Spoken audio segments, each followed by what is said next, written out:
untuk menengok ke dalam palung jiwa kita yang paling dalam. Jamaah salat Idul Adha yang dirahmati Allah Subhanahu wa taala. Mari kita bawa ingatan kita terbang melintasi ruang dan waktu menuju sebuah lembah gersang di Mina ribuan tahun silam. Di sana berdiri seorang ayah bernama Ibrahim alaihissalam dan seorang anak belia bernama Ismail alaihissalam. Sebuah drama cinta teragung dalam sejarah umat manusia sedang dipentaskan. Ketika perintah sembelih itu datang dari langit melalui mimpi, ego Ibrahim sebagai seorang ayah yang merindukan anak selama puluhan tahun seolah diuji di titik nadir. Namun apa yang terjadi? Ibrahim tidak memeluk egonya, Ismail pun tidak memanjakan jiwanya. Allah Subhanahu wa taala mengabadikan dialog suci ini di dalam Al-Qur'an surat As-Saffat ayat 102. A'udzu billahi minasyaitonir rajim. Bismillahirrahmanirrahim. Falamma balagha ma'ahu sa'ya qala ya bunayya inni arani fil manami inni adbahuka fanzur madza tara. Qala ya abati if'al ma tu'mar satajni insyaallahu minas sabirin. Maka ketika anak itu sampai pada umur sanggup berusaha bersamanya, Ibrahim berkata, wahai anakku, sesungguhnya aku bermimpi dalam tidur bahwa aku menyembelihmu. Maka pikirkanlah bagaimana pendapatmu. Dia Ismail lalu menjawab, wahai ayahku, lakukanlah apa yang diperintahkan Allah kepadamu. Insya Allah engkau akan mendapatiku termasuk orang-orang yang sabar. Allahu Akbar, Allahu Akbar, walillahil hamd. Renungkanlah, wahai jiwa-jiwa yang merindukan surga, pisau tajam yang berada di tangan Ibrahim sehari itu sesungguhnya bukanlah alat pembunuh. Pisau itu adalah alat pemotong sifat keakuan. Pisau itu bertugas menyembelih keangkuhan, menyembelih rasa kepemilikan mutlak atas dunia, dan memotong ego yang seringkali merasa lebih tinggi dari titah Allah Subhanahu wa taala.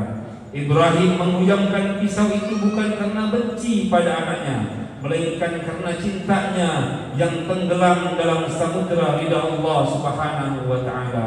Dan ketika keikhlasan telah mencapai puncaknya, ketika ego telah lumat menjadi debu, Allah Subhanahu wa taala menggantinya dengan seekor domba yang besar.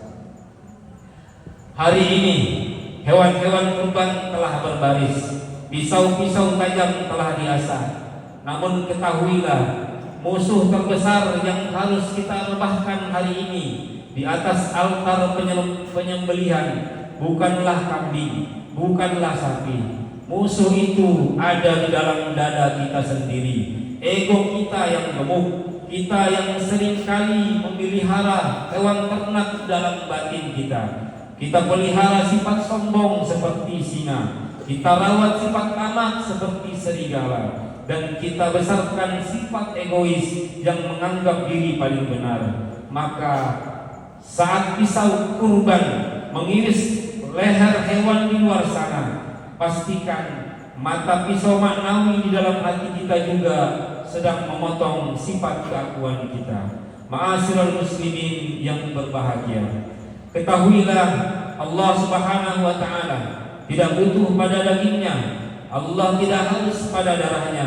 Allah Subhanahu wa taala berfirman di dalam surat Al-Hajj ayat 37, la yanalallahu luhumuha wala dima'uha walakin yanaluhu taqwa minkum. Daging hewan kurban dan darahnya itu sekali-kali tidak akan mencapai keridhaan Allah, tetapi yang mencapai keridhaannya adalah ketakwaan kamu.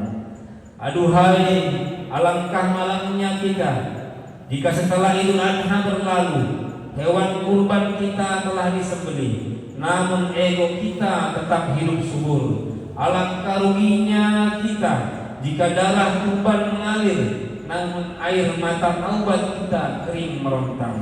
Rasulullah Shallallahu Alaihi Wasallam memberi peringatan keras dalam sebuah hadis yang diriwayatkan oleh Imam Ahmad dan Ibnu Majah. Man kana lahu sa'atun wa lam yulahi fala yaqrabanna musallana. Barang siapa yang memiliki kelapangan harta namun ia tidak berkurban, maka janganlah ia mendekati tempat salat kami. Hadis ini adalah cambuk persuasif bagi kita semua.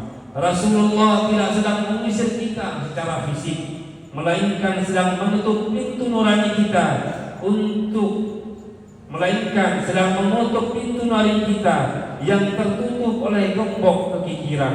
Harta yang kita dekap erat-erat hari ini esok akan menjadi tanah, namun sekarat daging yang kita bagikan dengan ketulusan nurani akan menjelma menjadi cahaya yang menerangi gelapnya liang kubur kita.